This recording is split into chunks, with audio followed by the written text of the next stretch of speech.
السلام علیکم، میں محمد شہباز۔ آج میں نے آپ سے انفارمیشن شیئر کرنی تھی، وہ یہ کہ ہر ایک ملک کسی دوسرے ملک کو تباہ کرنے کے لیے لگا ہوا ہے،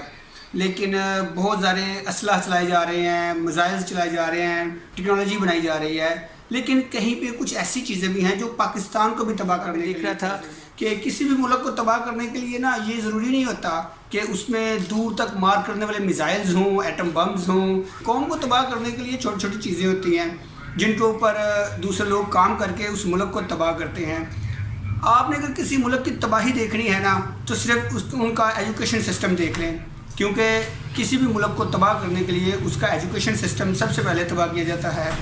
اگر آپ اس چیز کو دیکھنا چاہتے ہیں تو آپ دیکھ لیں، کسی بھی قوم کو تباہ کرنے کے لیے اس کے ایجوکیشن سسٹم کو اس طرح کر دیا جائے کہ اسٹوڈنٹس کو کھلا چھوڑ دیا جائے کہ وہ اپنی جو امتحانات ہیں اس میں نقل لگا سکیں، اور جب دیکھیں گے اس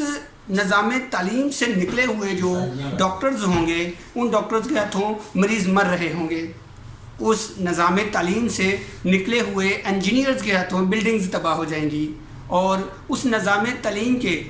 معیار سے نکلے ہوئے جو مذہبی اسکالر ہوں گے ان کے ہاتھوں سے انسانیت کا قتل ہو جائے گا، اور جو معاشرت دان ہوں گے اس نظام سے بنے ہوئے ان کے ہاتھوں قومی دولت تباہ ہو جائے گی۔ اور لاسٹ پہ ایک چیز، ہر ایک بندہ انصاف کے لیے مرتا ہے، اس بوسیدہ نظام سے جو ججز پیدا ہوں گے ان کے ہاتھوں انصاف کا قتل ہو جائے گا۔ کرنے کے لیے صرف اس کے نظام تعلیم کو تباہ کر دیجئے، ٹھیک ہو گیا؟ اس سے کیا ہو جائے گا، وہ پوری کی پوری قوم تباہ ہو جائے گی۔ میں ہوں آپ کا دوست اور host engineer Shahbaz Mughal, technical developer team سے۔ خدا حافظ۔